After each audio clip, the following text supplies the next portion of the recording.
satellite connectivity, periscopic camera setup, 48 മെഗാപിക്സലിന്റെ camera, അങ്ങനെ നീണ്ടു നിവർന്ന് കിടക്കുകയാണ് ഐഫോൺ 14 സീരീസിന്റെ വിശേഷങ്ങൾ. വരെ നമുക്ക് ഐഫോൺ 14 സീരീസിനെ പറ്റി സംസാരിക്കാം.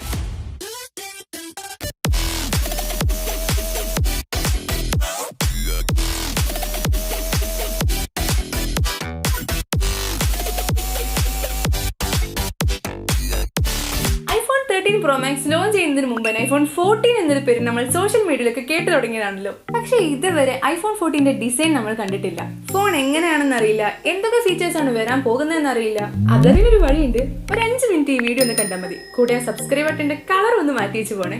ഐഫോൺ 14 സീരീസിലെ എടുത്തു പറയേണ്ട ഒരു ഫീച്ചറാണ് സാറ്റലൈറ്റ് കണക്ടിവിറ്റി ഫീച്ചർ. എന്താണ് സാറ്റലൈറ്റ് കണക്ടിവിറ്റി എന്ന് ഞാൻ ഈ വീഡിയോയുടെ അവസാനമായിട്ട് പറയുന്നുണ്ട്. സോ സ്കിപ്പ് ചെയ്യാതെ വീഡിയോ മുഴുവനായിട്ട് കാണാൻ ശ്രമിക്കുക. സമയം കളയത് പോയിന്റ് ബൈ പോയിന്റ് ആയി നമുക്ക് ഡിസൈനിൽ നിന്ന് തുടങ്ങാം. ഫോണിന്റെ റിയർ പാനലിലെ ഡിസൈൻ നോക്കുവാണെങ്കിൽ 13 സീരീസിൽ കണ്ടുവന്ന ക്യാമറ ബമ്പ് ഇല്ലാതെ ഒരു ഫ്ലാറ്റ് ക്യാമറ സെറ്റപ്പിലാണ് ഫോൺ വരുന്നത്. ക്യാമറയിൽ പെരിസ്കോപ്പിക് ക്യാമറ സെറ്റപ്പ് നൽകുന്നുണ്ടോ എന്നൊരു റൂമർ കേൾക്കുന്നുണ്ട്.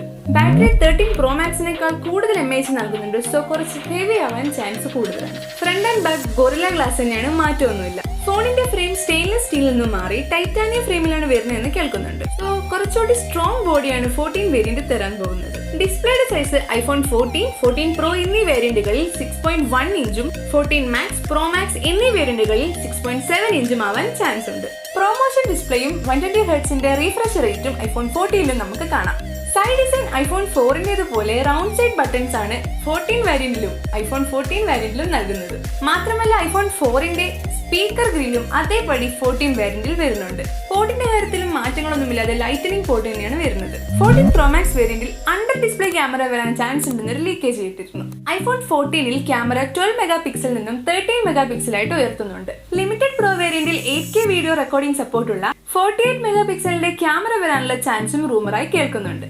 അതുപോലെ face I D sensor under display സെറ്റപ്പിലാണ് വരുന്നത്. 4325 mAh battery, A16 chip, Snapdragon X65 modem, 6GB RAM, 2TB വരെ storage, wifi 6E connectivity, 120 hertz refresh rate, super retina XDR OLED display, hexa core processor ഇവയൊക്കെ ഇന്റർണൽസിൽ അടങ്ങിയിരിക്കുന്നവയാണ്. മറ്റൊരു പ്രത്യേകതയാണ് iPhone 14ൽ വരുന്ന സാറ്റലൈറ്റ് കണക്ടിവിറ്റി ഫീച്ചർ. സാറ്റലൈറ്റ് കണക്ടിവിറ്റിയും പെരിസ്കോപ്പിക് ക്യാമറ ഫീച്ചറും ഐഫോൺ 14 സീരീസിൽ വന്നാൽ അത് 14 സീരീസിന്റെ വാല്യൂ വർദ്ധിപ്പിക്കുന്ന കാര്യത്തിൽ സംശയമില്ല. സാറ്റലൈറ്റ് കണക്ടിവിറ്റി ഫീച്ചർ എന്താണെന്ന് സിമ്പിൾ ആയിട്ട് പറഞ്ഞാൽ, നിങ്ങളുടെ ഫോണിന്റെ കണക്ഷൻ നെറ്റ്വർക്ക് ഏരിയയിൽ നിന്നും കട്ടായി പോയാലും നിങ്ങളുടെ ഫോൺ ഉപയോഗിച്ച് സാറ്റലൈറ്റിന്റെ സഹായത്തോടെ എമർജൻസി കോൾ ചെയ്യാനും മെസ്സേജ് അയക്കാനും ഐഫോൺ പുതുതായി കൊണ്ടുവന്ന ഫീച്ചറാണ് സാറ്റലൈറ്റ് കണക്ടിവിറ്റി. പക്ഷേ എന്റെ ഒരു അഭിപ്രായത്തിൽ പറയുകയാണെങ്കിൽ സാറ്റലൈറ്റ് കണക്ടിവിറ്റി 14 Pro വേരിയന്റിൽ മാത്രമായി ലിമിറ്റ് ചെയ്യാനാണ് ചാൻസ് കൂടുതൽ.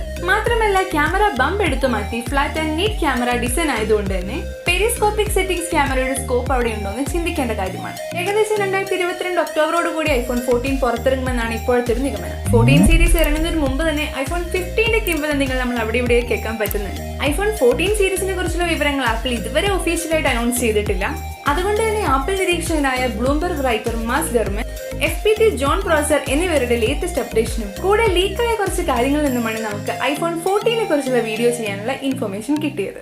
സോ മേ ബി ഇതാവാം ഐഫോൺ 14 വേരിയന്റിന്റെ ഏകദേശ ഡിസൈൻ മാത്രമല്ല ചാനലിന്റെ ഗ്രോത്ത് തീരുമാനിക്കുന്ന താഴെ കാണുന്ന സബ്സ്ക്രൈബ് ബട്ടനാണെന്ന കാര്യം മറന്നുപോകാതെ സബ്സ്ക്രൈബ് ചെയ്ത് സപ്പോർട്ട് ചെയ്യുമെന്ന് വിചാരിക്കുന്നു. വീഡിയോയിൽ ഞാൻ ഉൾപ്പെടുത്താത്ത കാര്യങ്ങൾ കമന്റ് അറിയിക്കാനും മറക്കണ്ട. സോ മറ്റൊരു വീഡിയോയിൽ കാണുന്നവരെ സൈനിങ് ഓഫ്.